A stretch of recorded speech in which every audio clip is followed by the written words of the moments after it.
শিক্ষা বিতরণ, শিক্ষা গ্রহণ, তারুণ্যের ঝলক যারা এই শিক্ষা নেবে, সেইখানে কেন রক্তপাত?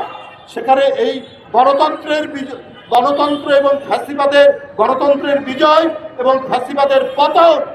হাসিনার মতো নিষ্ঠুর নারী আর রাজ সিংহাসনে নেই, তারপর কেন ক্যাম্পাস হবে হিংসার অধিক্ষেত্র? তাহলে কেন ক্যাম্পাস হবে রক্তপাতের একটি জায়গা? এটা তো হওয়ার কথা নয়। আজকে ভাইস চ্যান্সেলর সাহেব আপনার কাছে গিয়েছিল ছাত্রদলের নেতারা বিচার চাইতে, কারণ বিশ্ববিদ্যালয়ের ছাত্র সাম্য মারা গেছে। আপনি বিরক্ত হয়েছেন, আপনি ক্ষুব্ধ হয়েছেন, আপনি তুই তোকারি করেছেন ছাত্র নেতাদেরকে। কেন ছাত্র নেতাদেরকে তুই তোকারি করেছেন? আপনি শুনতে চান না, কারণ সাম্য ছাত্রদল করে। আপনার রাজনৈতিক চিন্তা দর্শন কি আমরা জানি, আমরা ইতিমধ্যেই জেনে ফেলেছি। আপনি পছন্দ করেন না যারা জাতীয়তাবাদের পক্ষের, ওখানে রাজনৈতিক দর্শন দিয়ে যারা ছাত্র সংগঠন করেন। আপনার তো প্রথমেই উচিত ছিল বেরিয়ে এসে সেই লাশ দেখা এবং এইটার জন্য প্রয়োজনীয় যে কাজ করবেন। আপনি আর আপনার প্রক্টর দুইজনই আপনারা একটি আদর্শে বিশ্বাস করেন। আরে বিশ্ববিদ্যালয়ের কর্তৃপক্ষ নদীর কি বলে যে নদীর ওই যে কি বলে বালু অনেক সময় দখল নেয় না, সেই চর দখলের মতো যদি আপনারা কোনো গ্যাংয়ের প্রধান হন, তাহলে তো ওটা বিশ্ববিদ্যালয় বলা যাবে না। আপনাদের মাথায় যে দর্শন, ওইটা ইমপ্লিমেন্ট করার জন্য কাজ করছেন। বাংলাদেশের অনেক বিশ্ববিদ্যালয়ে বর্তমান অন্তর্বর্তীকালীন সরকার এই ধরনের ভাইস চ্যান্সেলর নিয়োগ দিয়েছেন, যারা এই কাজটি করছেন। সবগুলো নয়, বেশ কয়েকটি। তাদের উদ্দেশ্যই হচ্ছে তারা যে দর্শনে বিশ্বাস করে, যে ফিলোসফিতে বিশ্বাস করেন, ওইটা ইমপ্লিমেন্ট করা। কিন্তু আমরা যুগ যুগ ধরে দেখেছি যে বিশ্ববিদ্যালয়ে যে আদর্শে বিশ্বাস করে ভাইস চ্যান্সেলর, ওটা তার ব্যক্তিগত। কিন্তু উনি যখন একটি প্রশাসনের প্রধান হন, উনি তো শিক্ষক, উনার কাছে প্রতিটি ছাত্র সংগঠন, প্রতিটি ছাত্র সমান মর্যাদা পাবে।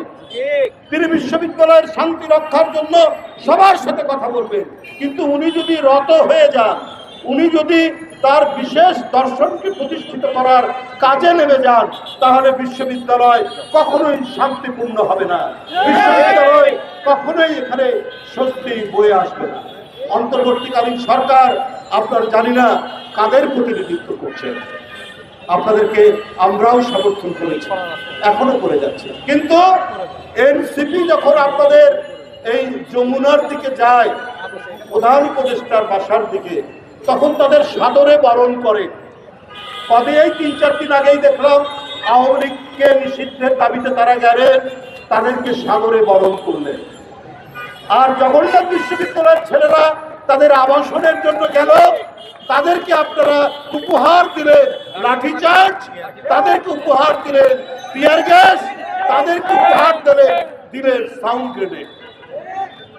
আপনি অন্তর্বর্তীকালীন সরকার আপনারা রয়েছেন, আপনারা কি সবাই সুশীল সমাজ, আপনারা কি সুশীল সমাজের লোক, জ্ঞানী গুণী ব্যক্তি, কিন্তু আপনাদের আচরণের মধ্যে এই দ্বিচারিতা কেন? আপনাদের আচরণের মধ্যে এই বিভাজন কেন? আজকে এই উপমহাদেশ অশান্তিতে ভরে উঠেছে, অনেক চক্রান্ত ষড়যন্ত্র চলছে, অনেক কিছু ঘটনা হচ্ছে। আপনারা কি সেই দিকে না তাকিয়েই এইখানে আপনাদের মতো করে দেশ চালাবেন? কিন্তু ওই যে ফ্যাসিবাদের পতন হয়ে পালিয়ে গেছে, তাদেরকে মদত দেওয়ার অনেক শক্তি রয়েছে যারা দিচ্ছে। সুতরাং ডানে বামে সব দিকে তাকিয়ে যথাযথভাবে দেশ শাসন করুন, না হলে কেউ রক্ষা পাবেন না। কোনো বিশেষ রাজনৈতিক দল বা কোনো আদর্শকে প্রতিষ্ঠিত করতে গেলে আপনারা কিন্তু জনগণ ধরে ফেলবে। আমরা পানি আগ্রাসনের বিরুদ্ধে, আমরা জমি আগ্রাসনের বিরুদ্ধে, আমরা টেরিটোরিয়াল আগ্রাসনের বিরুদ্ধে পার্শ্ববর্তী দেশে। আবার একই দিকে আমরা স্বাধীনতার পক্ষে, আমরা জাতীয় সঙ্গীতের পক্ষে, আমরা জাতীয় পতাকার পক্ষে, আমরা ৭১-এর স্বাধীনতা যুদ্ধে যারা শহীদ হয়েছেন তাদের পক্ষে, আমরা তাদের বিদায়ী আত্মার আমরা মাগফিরাত কামনা করি। স্বাধীনতার ঘোষক শহীদ রাষ্ট্রপতি জিয়াউর রহমান এদেশের একজন সূর্য সন্তান, এই দেশের এক মহিমান্বিত রাষ্ট্রনায়ক। এটাও এই জাতির গর্ব, এই দেশের গর্ব, এই দেশের মানুষের গর্ব, এই দেশের জাতীয়তাবাদী শক্তির গর্ব। সুতরাং আপনারা যদি ভিন্ন কোনো খাতে প্রবাহিত করেন তাহলে আপনাদের জন্য এটা সুখকর হবে না। তাই আজকে আমি এই প্রতিবাদ সভায় অবিলম্বে সাম্যের যেভাবে হত্যা করা হয়েছে তার রাজনৈতিক শত্রু কারা আমরা একটু আভাস পাচ্ছি। এই রাজনৈতিক শত্রুদের চিহ্নিত করে অবিলম্বে তাদেরকে গ্রেপ্তার করে শাস্তির আওতায় নিয়ে আসবে, তা না হলে এর পরিণতি ভয়াবহ হবে। আমি